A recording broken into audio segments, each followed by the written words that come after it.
Welcome to Hannity. What we're about to tell you tonight is almost beyond comprehension as it relates to living in this country.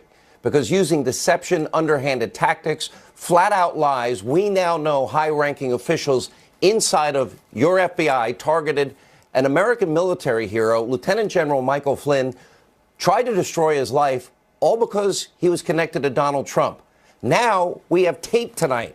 James Comey bragging about how he got away with it all on camera.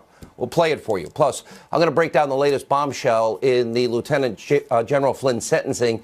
A judge is now demanding answers over some extraordinarily sketchy evidence from Robert Mueller's office. We also have new damning information of Hillary Clinton's bought and paid for dossier, and the Clinton Foundation, we can report tonight, is being investigated by the FBI tonight. We'll also update you on the battle over the border wall and funding, and why a government shutdown is not something you have to fear. Stay tuned. Part 2 also of my one-on-one interview with the First Lady Melania Trump, just minutes away. We start with a really important, in many ways sad, breaking news opening monologue. All right, so I'm going to go through this slowly, and what I'm going to reveal to you doesn't matter where you stand on the political spectrum. It should shock every American to their core. Let's start at the beginning. On January 24th, 2017, that's the first week of Donald Trump's presidency, then Deputy FBI Director Andrew McCabe called then National Security Advisor Michael Flynn to discuss some upcoming training. The conversation quickly turned to a casual request from McCabe to Flynn that he speak with FBI agents about his overseas communications, which we now know were surveilled by federal officials. Remember, Flynn was the incoming National Security Advisor. It would not be unusual for him to have discussions with foreign leaders and soon-to-be counterparts. What is unusual is this. We know Flynn's surveillance, the unmasking, the lack of minimization of his name, and the leaking of raw intelligence by the outgoing administration, the Obama administration, is beyond rare, likely illicit in terms of its actions. In other words, a crime. But having done nothing wrong himself, Flynn agreed to the meeting the very same day at the White House. He also agreed not to have any attorneys present per Andrew McCabe, the deputy FBI director's request. McCabe literally told General Flynn a lawyer was not necessary. McCabe, who would soon be fired himself for lying, told him this. Now, during the meeting, Flynn was casually questioned by 2 FBI agents, including, there he is, Peter Strzok. You know, the guy that loathed Donald Trump, the man that said Hillary Clinton should win 100 million to 0, the man with the insurance policy and the media leak strategy against the new president, should he happen to win, the man who was ultimately fired because of his extreme anti-Trump bias.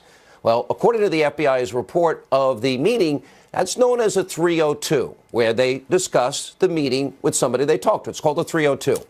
Agents did not on purpose warn General Flynn about any potential crimes, and they didn't ask him to explain or clarify any inconsistencies in his answers, and because they wanted him to be, quote, relaxed. This is, by its very definition, a perjury trap. You don't tell somebody you're really investigating, let's put him in a relaxed position, let him talk to us, and then, by the way, you don't need a lawyer. Now, as we speak, Lieutenant General Michael Flynn's life, it has been on hold for a long time. He's awaiting sentencing for allegedly lying to investigators during that meeting. A meeting so unusual that even fired FBI Director James Comey himself has now admitted was not standard operating procedure. And he actually, this is the sickest part of it, bragged that he ordered it anyway because he thought he could get away with it. This is what we've been telling you. Abuse of power, corruption, not rank and file FBI, the highest levels at the FBI and the DOJ. It shows you this. Week 1 of the Trump administration, the fix was in from day 1. Watch this. You look at this White House now, and it's hard to imagine 2 FBI agents ending up in the same room. How did that happen? I sent them.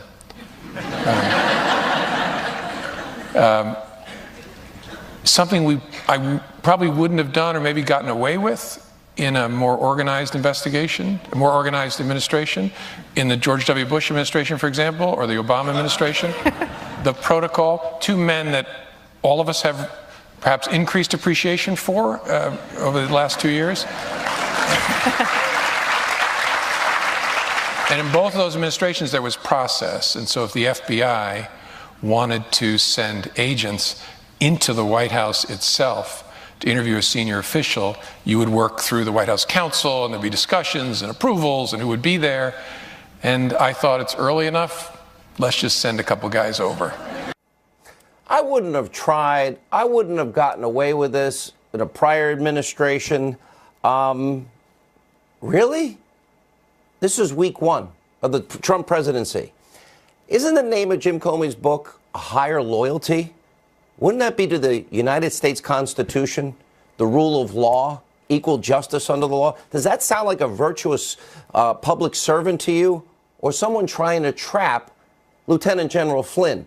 From day one, this is how these corrupt officials, again, not rank and file, treated a duly elected president, his first week in office, a 33-year, three-star veteran hero, 5 years in combat. And here we have James Comey fired for mishandling the Clinton investigation. He, too, wanted Hillary to win. Andrew McCabe, he set up the meeting on the phone and said, you don't need a lawyer, fired by the FBI for lying. And one of the agents meeting with Flynn, Peter Strzok, of course known, fired for his rampant anti-Trump bias. In other words, the three main people initially involved in the Flynn case have been fired. Think about that. One day after learning about the shady interrogation tactics from the FBI, well, there's a judge, U.S. District Judge named Emmett Sullivan. He has now ordered the special counsel to turn over all of the government's documents related to this questioning of General Flynn. By the way, by tomorrow, a rare move from a federal judge, which brings us to a shocking new development. The Federalist pointed out something that was brilliant. What could be, in my mind, a major bombshell inside the Flynn sentencing memo. They pointed out footnote 23. Footnote 23 references the 302 memo of August 22nd, 2017. Flynn's interview was in January the 24th, 4 days into the presidency. Flynn's interview with the FBI happened way back when. Now, here's the problem. Flynn's interview with the FBI on January 24th, 2017, the 302 is written 7 months later. Now, in text messages, unfortunately, for Peter Strzok and Lisa Page, they seem to reference Flynn's interview, his 302, being completed on February 14th. And meanwhile, James Comey, he references reading this 302 before he was fired in May. So the question remains, why was a new 302 drafted in August by the special counsel? What information had changed? Can it be trusted? Was there an earlier 302 memo? Were there revisions in the memo? And is there a smoking gun here? Either way, we deserve answers. Now, tomorrow by 3 p.m., U.S. District Judge Emmett Sullivan could have the answers to all these questions. That's how long he's given the special counsel to turn over these documents related to the FBI's interview of Lieutenant General Michael Flynn. This is the same judge who dismissed the corruption convictions, 8 convictions, of Republican Senator Ted Stevens after discovering rampant misconduct from federal prosecutors in that case, including what he called a blatant attempt to withhold exculpatory evidence. Now, we have been pointing out, it's important to note, that the lead prosecutor in the special counsel investigation, Mueller's pit bull, Andrew Weissmann, we talked a lot about him, and Jeannie Ray, who worked for the Clinton Foundation. But Weissmann in particular, he's the pit bull, has quite a track record with exculpatory evidence. In the case of Anderson Accounting, the Supreme Court, remember, overturned Weissmann's prosecution 9-0. Doesn't happen that often. In the case of 4 Merrill executives who went to jail for a year, the Fifth Circuit Court of Appeals overturned those convictions. Whole year of their life gone. After Weissmann was also rebuked for what? Withholding exculpatory evidence. Why would Mueller ever hire that guy? Now, tonight, whatever happens in the case of Lieutenant General Flynn, the damage is done. Legal bills have cost this man his home, wrecked his finances, destroyed his impeccable reputation, 33 years in the military, 5 years of combat duty, tours in Iraq and Afghanistan. Here's our question tonight. Is this how we are going to treat American servicemen and women, war heroes? Because if it is, nobody's safe. This is not how a fair justice system is supposed to operate in a constitutional republic. Instead, this is the sad part to me, everything we've been telling you about for nearly 2 years, we are facing a two-tier justice system where anybody apparently associated with Trump is going to be targeted. Democrats, they seem to always get off scot-free. And that, of course, includes Hillary Clinton. But breaking today, we learned some damning new information about her bought and paid for dirty dossier. You know, the law firm that hired Christopher Steele, well, the law firm actually funneled money to the Fusion GPS, the op research group, to put the seedy document together. That was Perkins Coie. Well, he considered using Christopher Steele, the findings to challenge the 2016 election results in court. That's why he was doing it, which makes yet another way Hillary Clinton was planning to use the dirty dossier to rig the election after the election should she lose. And of course, this was all done with the money funneled through a law firm as a legal expense, not a political expense. Sounds like campaign finance issues. A lot of people in the media are interested in that topic, but not with Hillary. Yet no investigation into that campaign finance violation. The question we all have to ask ourselves is why? Now, it should be obvious. Her last name is not Trump. She's not anyone who supports Trump. So she has a whole different justice system, one that Trump supporters don't have. We'll have a lot more on this later, but also tonight. Once again, Democrats continuing to play politics with our nation's security. President Trump is standing strong, calling out the far left's border hypocrisy. Watch this. Fact is, they've always supported fences and walls and partitions, but you know what? They only don't want to do it because of me. We need to have the wall. We need border security. Whatever it takes to get border security, I will do it. We've done a really fantastic job with what we have. We can do an almost perfect job if we have the wall and proper border security. And that's what we're going to do for the American people. It's really stunning. Democrats say they want border security. They sounded like Donald Trump in the Obama years, but when it comes to making it happen, they stonewall, they deflect, they distract, they reveal their true open borders agenda. Now, despite overwhelming evidence that walls actually work, just this week, the Department of Homeland Security released new details on the progress that we have made since President Trump got into office on the border barriers in California, Texas, explaining that as of November 21st, 2018, Customs and Border Protection, they have constructed more than 31 of the 40 miles that were authorized by Congress last year. The remaining 9 miles scheduled for completion soon, adding that, quote, the bottom line, walls work. When it comes to stopping drugs, illegal aliens across our borders, border walls have proven to be extremely effective. Take a look at the before and after photos from the DHS of the El Centro border in, well, there you can see Southern California. And while those are encouraging results, there's a lot more to do, which is why the president is forging ahead with his demand for $5 billion to fully secure our country. It's a national security issue, make people safe on both sides of the border. We learned of a horrible tragedy tonight. A 7-year-old girl from Guatemala died of dehydration and shock after crossing into the U.S. illegally with her father in the remote New Mexico desert. It's like I have been saying over and over again. A wall can prevent these types of heartbreaking stories once people know they can't get in. They're not going to come. It's a treacherous journey, dangerous. They ran out of food and water, apparently, for days before she crossed into this country. Tragedy that can be avoided. It's also an issue of national security. We're also learning a suspected terrorist is the one leading the group of Central American migrants demanding 50 grand in reparations from the U.S. each to return home.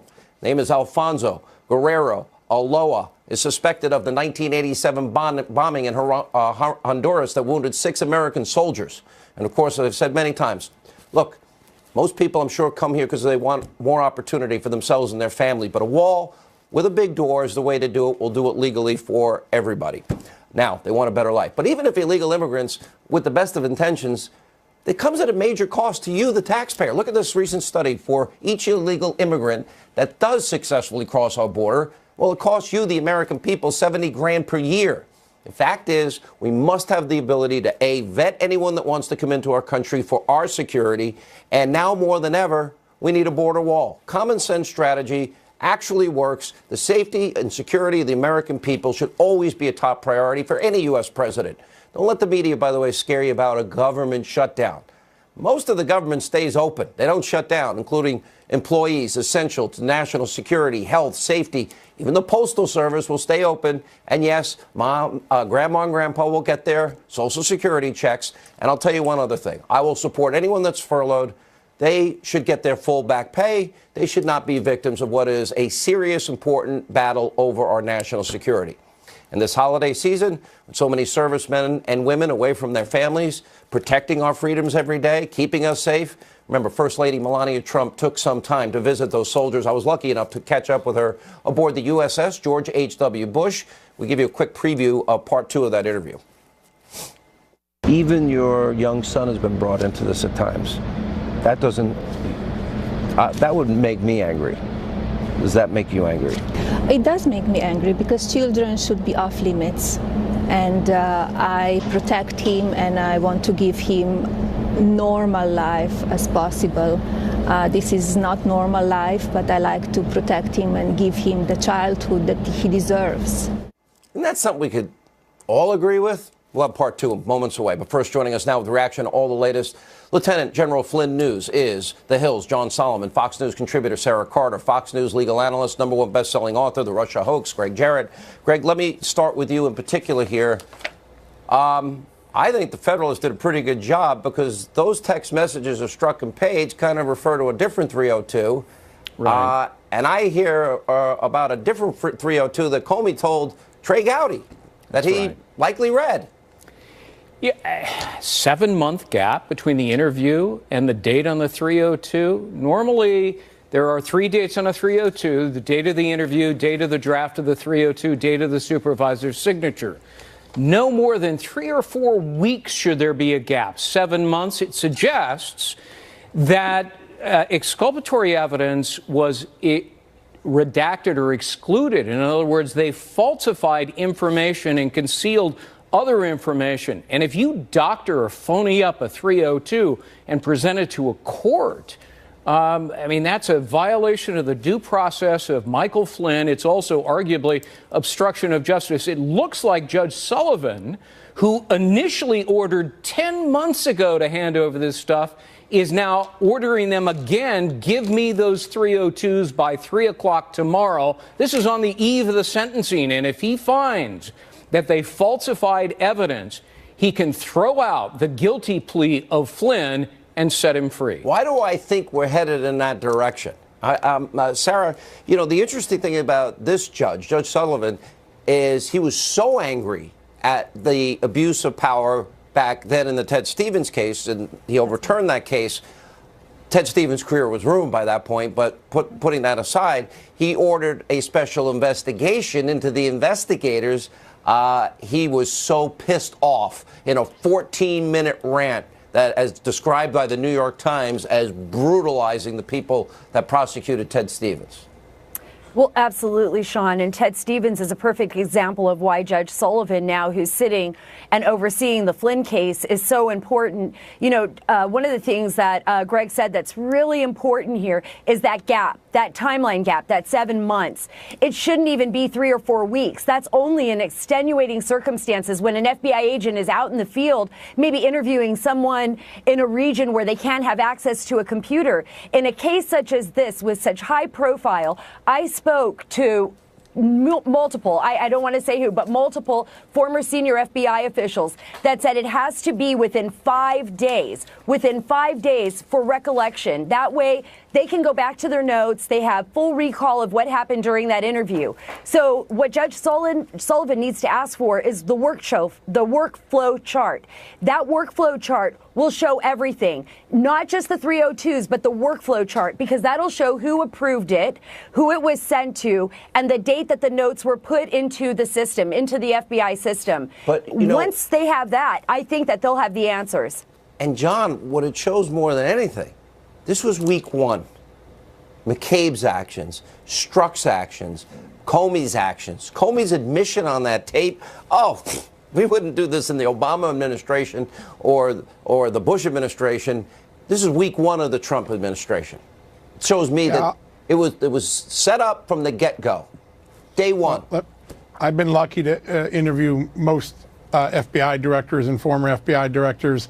I have never in my life heard an FBI director talk the way that Director Comey did on Sunday night. It's not the language that FBI and law enforcement use. But let me say something else tonight about Mike Flynn. In May of 2017, there was a document identified to a small number of people in the United States government. It's in the possession of the Defense Intelligence Agency.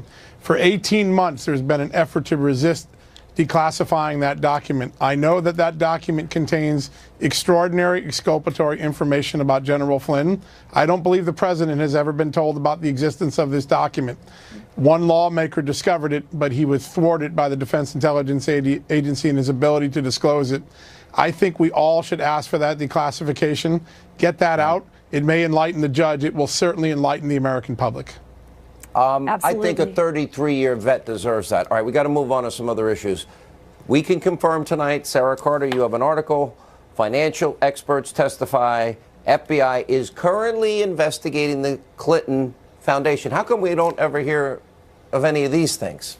What's going on? That's right. Well, you know, Sean, this is constant, right? It's a constant battle. John Solomon, John originally wrote the story about these whistleblowers. They testified today on the Hill to Chairman Mark Meadows and, you know, his House Oversight and Government Reform Committee that they were questioned by the FBI. They turned over the information to the FBI, and under some pretty brutal questioning, one of the investigators, a financial expert, by the way, they were very straightforward with the fact that they paid for their own investigation into this. They do this with other charitable foundations in order to seek the truth and, yes, to make money, because once they expose this and give it to the IRS does pay them for their investigations. So they basically admitted that the FBI is actually investigating the Clinton Foundation, and it's been ongoing. John, it's huge. Yep. Apparently you got a mention today. Yeah, you know, I like to just ignore silliness, right? But I will tell you what happens sometimes. So, yeah, some people issued a statement suggesting I was an agent of Russia today. As I came here tonight, Sean. By the way, everybody's an agent of Russia, apparently. I apparently have to clear my future comments with Pravda. He's laughing. Yeah, no, it is pretty funny. But I'll tell you what's not funny. On the way here tonight, a woman stopped me on the street, angry and screaming at me, and tossed her tacos on me. I did come in smelling like taco dip tonight. I apologize. But the sort of vitriol and silliness that goes on, we ought to just stay focused on the facts and what happens every day in our lives. There's so many important things that were divulged today, and most of the media is chasing things that are irrelevant to these facts. Last word, Greg Jarrett. You get it tonight. Well, if you're talking about Hillary Clinton, the evidence is already there. I spent a chapter in my book talking about it. There's an internal audit by her foundation talking about how there was quid pro quo benefits, the Doug Band emails, which demonstrate that Bill Clinton didn't just cross the line of impropriety, he demolished it using the foundation as his own personal piggy bank, as his wife put a for sale sign on the door of her office as Secretary of State. It's good that there is an FBI investigation, and there should also be a grand jury to look at it. I'm going to make a prediction. 2019 is going to be the year of boomerang number 2. You watch. Thank you all. Directly ahead, more on the FBI's stunning mistreatment of an American hero, Lieutenant General Flynn, investigative journalist Cheryl Atkinson, Congressman Jim Jordan. They will be here to respond. And also tonight, part 2, personal side, interview with Melania Trump, our First Lady. That coming up.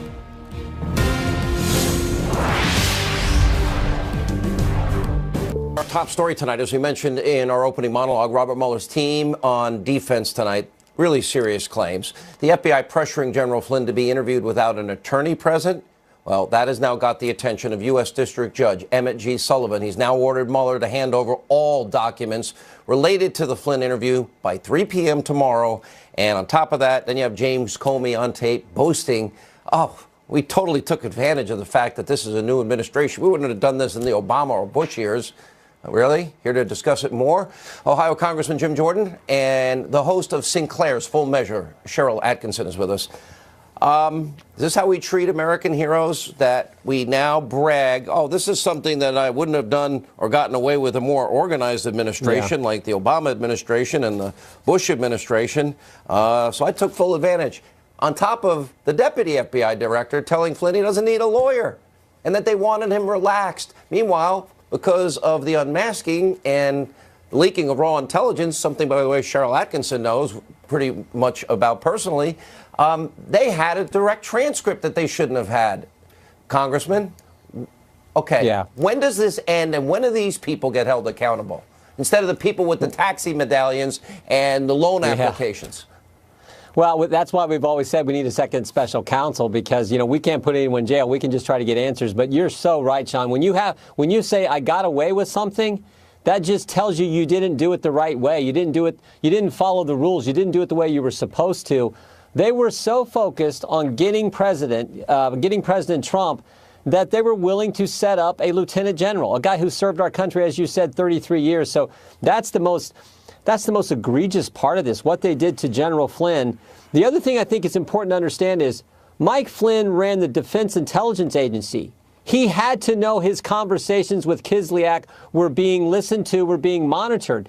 So he had to know that. There's no reason for him to come in there and say something that wasn't true. He just got caught because he didn't know they were setting him up like they did. And so Judge Sullivan demanding these documents is exactly what needs to happen. The dynamic trio, Comey, McCabe, and Strzok, Cheryl Atkinson. You could relate this. You can relate to this, I'm sure, in your own way, especially on masking surveillance issues. But more importantly, I can't believe this has happened in our country. I don't care where you stand on the political spectrum. I think you're getting at what I think is the bigger story, really, and is underreported in terms of how big it really is, which is the surveillance and other alleged abuses implemented by some bad actors in our intelligence community. And the problem is, I'm glad if Judge Sullivan is flirting around the edges of this in the Flynn case, but who ultimately does anything about it? Because those accused, as in the government computer intrusions to me or other things that we've talked about, are the ones who have the prosecutorial authority. And if they're not going to agree to investigate themselves and prosecute themselves, and so far they haven't, then where do you turn in all this? I don't know how we remedy this between. You go back to, they're all the same characters in this play. Yeah. And, it's Strzok and Comey writing an exoneration before investigation. She was guilty. Biggest slam dunk obstruction case ever with the email server and not responding with a subpoena and erasing and bleach bit. And then, of course, the FISA abuse. James Comey's admission, Jim Jordan, they didn't vet it, but he put his signature on this thing to spy on an opposition party candidate. They've committed fraud against the FISA court. They don't even tell the judge who paid for it. So, it may have a political taint to it. That is not how things are supposed to work under this Constitution, under our Fourth Amendment rights. No, you're exactly right. He said in the deposition last week that he didn't even know that they had a legal duty, if there was a legal duty, to present exculpatory information to the FISA judge. Of course you have to do that. And for the head of the FBI to say he didn't know that they technically had a legal duty to do that is scary. The other thing I come back to, Sean, is never forget the bias that exists with these key people. McCabe, Comey, Strzok, Page, Baker, these key people. Remember the name they gave the Clinton investigation. Mid-year exam. Something they had to get through. They knew the fix was in. They were going to get it taken care of, kind of get through the mid-year exam. But what was the name they gave the Trump-Russia investigation? Crossfire Hurricane. Just the names show you the bias that was there from the get-go with these top people at the FBI who ran both investigations. And Cheryl, if you look at what they did in all of these cases here, they're involved, the same characters, the same players, the same people that had a bias. They did this on week one of the Trump administration. Sounds like an insurance policy to me. Sounds like a media leak strategy is coming thereafter. It sounds like an operation. And something I think we learned from Comey, I was someone who kind of thought this was plowing old ground to look back at the Clinton material. But in light of what he said, Comey said in his testimony that Loretta Lynch, the Attorney General, should have recused herself and didn't, and was either compromised or appeared to be, not just from the tarmac meeting, but about some other unnamed material we don't know about. Number two, he says, had he known about Agent Strzok and Page's text messages, he wouldn't have let them stay on the investigation that they did on Clinton. Oh, that's right. And they wiped clean the phones of Strzok and Page when he worked for Mueller. And you know why I question Jeannie Ray and Andrew Weissman and Mueller's choice of his team, all Democratic donors, this is why. Yep. Pretty disgraceful. All right, thank you both. When we come back, more of my exclusive interview with Melania Trump. That's up next, right here. Stay with us on Hannity. All right, here now is part 2 of my exclusive interview with the First Lady, Melania Trump, and I asked her about the media's attacks, even on her own son, Barron. We'll talk about the Me Too movement and much more. Let's talk about the media, and there's been a lot of controversy because he says it's fake news, or some of it's fake news. Do you agree? Some of it it's fake news. I would say don't believe everything what you hear and what you read. Not all of it, but some of it, it's fake news. Even your young son has been brought into this at times. That doesn't, that would make me angry. Does that make you angry? It does make me angry because children should be off limits. And I protect him and I want to give him normal life as possible. This is not normal life, but I like to protect him and give him the childhood that he deserves. You feel it's working out as best you can? I've met him. He seems like a young, very respectful, happy kid. He's very happy, he's strong, he's tough, he's enjoying life in Washington. Who's he more like, the fighter, the outward fighter, Donald, or his mom? He has both qualities. He's a fighter. He has a soft, beautiful heart, but he's a fighter too, and he's very strong. Do you find with all the issues that your husband deals with, foreign policy, Russia, China, little rocket man, use his term, all the issues with employment, regulation, energy, borders, the wall, are you mostly in agreement on the big issues that he fights for every day? With policies, some of them I agree, some I don't, and I give him my opinion. But he's the president, he was elected, so. When all is said and done, and you now have taken a more public role, what do you want people to know about what issues matter to you the most? I know you have your Be Best campaign. You've seen the military, you're traveling the world now more than you have. What do you want people to know about what's important to you as First Lady? Well, my Be Best initiative, it's in early stages, and I'm very proud what I accomplished so far. And I have 3 pillars that it's focusing on. It's well-being of children, opioid crisis, and social media use. So I travel the country, I meet with the people, I meet with the parents, and I want to shine a spotlight on the organization and programs that support children and want to be the best for them to grow up in responsible adults. On borders in particular, you did go down to the border and you met with a lot of Border Patrol guys. I've been down there 13 times in my 23 years at Fox. Everywhere from the Rio Grande to San Diego, in drug warehouses. When you're down there and you see with your own eyes what's going on, is the wall in your head the only answer? I think we need the wall to protect the country. The security? The security, to protect it from the drugs. Of course, we know we will always have people coming over, but this is one solution that we could stop big caravans coming over. And I was at the border and saw firsthand and met with Border Patrol, and I see what they do 24/7, and their hands are full. We saw rocks and bottles being pelted at them. Correct. And they tried to crash the border like the southern border of Mexico. You recently spoke out about the Me Too movement.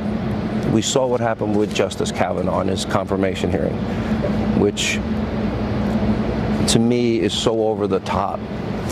But you also said, yes, we take it seriously, listen to women, but then you've talked about due process and the presumption of innocence. Do you feel that's missing in this movement? I think we should all be heard, women and men. We need to be heard and we need to be treated equal. Remember every time before we ever heard from some of the individuals in the Justice Kavanaugh case, you'd hear people say, I believe. We hadn't heard from anybody.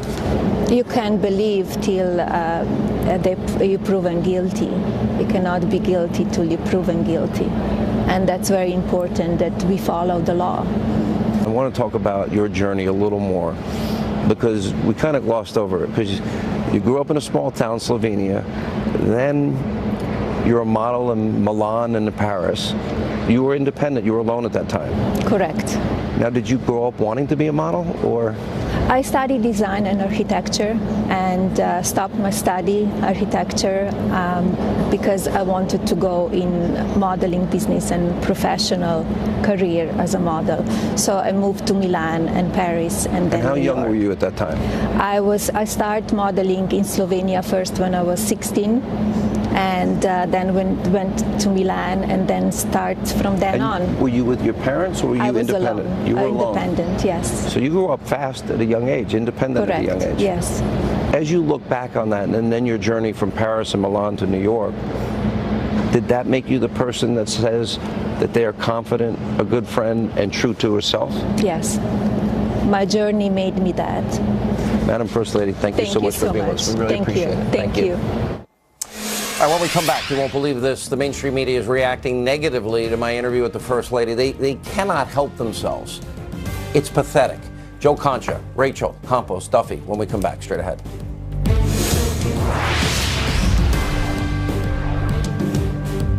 Our interview with the First Lady aired. The media has predictably, sadly, pounced to criticize whatever they can come up with.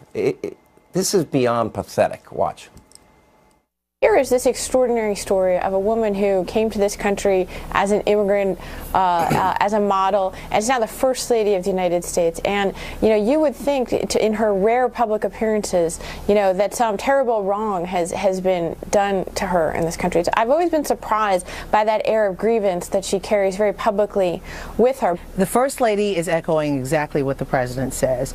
And they're crying, the President has cried fake because he doesn't like the truth that's being reported. And now the First Lady, who at one point used to see it clearer, we thought, than she is now. Meanwhile, President Trump took to Twitter this morning to comment on the anti-gay slur made by one of his most ardent critics, MSNBC's Mika Brzezinski. The president tweeted, quote, "If it was a conservative that said what crazed Mika stated on our show yesterday, using a certain horrible term, that person would be banned permanently from television. She will probably be given a pass despite their terrible ratings. Congratulations to Rick Grinnell, our great ambassador to Germany, for having the courage to take this horrible issue on." Here now with reaction, The Hill's Joe Concha, Fox News contributor Rachel, contributor Rachel Campos Duffy. Merry Christmas. I'll get it out. Joe, let me start with you. I got to be honest. It is so predictable. I am convinced that if the Trumps gave every person in the United States $5 million this Christmas, everybody, and cured cancer, they'd still criticize them. There's no, every second, minute, hour of every single day of the year. They can't stop it. It's a drug today. You need a fix every day to hate. Absolutely. Yeah, and that's just not your opinion, Sean. Go ahead, Rachel. Sorry. Oh, I thought you were talking. Yeah, I'm sorry. All right, Rachel, go. Okay, I was just going to say, I saw in the Washington Post that they had a headline about your interview with Melania, and it was all about how her poll numbers are so low. They refuse to look at what she's doing and what she's saying. By the way, I'm surprised her poll numbers and her husband's poll numbers are holding in the 40s with how much negative, unrelenting press they get. Those numbers are built on results. And what Melania was talking about with you in the interview is absolutely right. She's frustrated. They refuse to report on the results of the administration, and all they want to do is go negative, negative, negative. You know, I was there. I saw all these events yesterday, Joe. It's like the military lit up. I can't even tell you. It was great for them. They deserve this. And still, you know what? It's so petty. They attack everybody in that family. And, you know, if they can't get Russia collusion, now it's campaign finance. They never, ever report on the other side of it, which is, all the Clinton crimes that we can prove and collusion with Russia we can prove. And Sean, I tend to trust local media. I still think that's quite strong. If you read those media accounts of Melania Trump's visit to Joint Langley yesterday, for instance, she was met with cheers and applause when she met with servicemen and women. And I don't know how you could come away from your interview and say, oh, she's whining about the job. I don't see that at all, because I'm the type of guy who bases people on their actions. And the bottom line is that this is the kind of gutter speculation that we see with the president as well, where we have mind readers or people playing doctor on TV in terms of trying to get in the president's head. But the first lady is obviously clearly enjoying her job, and she's going to places like Alaska like she did last month to visit with troops. So, look, she's getting horrible coverage compared to other first ladies. Her accent's been mocked. We remember Jimmy Kimmel. And look, English is her fifth language. Less than 1% of the world's population, which is 7.7 billion people, can speak 5 languages. So it's kind of ironic that a late night host is mocking an immigrant. No irony there. But look, first ladies are sympathetic figures overall. Doesn't matter who you are. And when you have children in the White House, whether that is Melania Trump, Michelle Obama, Laura Bush, or the Clintons, go ahead, criticize and mock. There is no upside to it, Sean. You know, the irony is, Rachel, you're right about something. The president's approval rating is exactly where Obama's was at his time in his presidency. So that's right. With all the talk, and think about all the fawning press, Sean. I mean, that the Obamas had, and they had horrible results for the country. It's absolutely shocking. I just want to say this.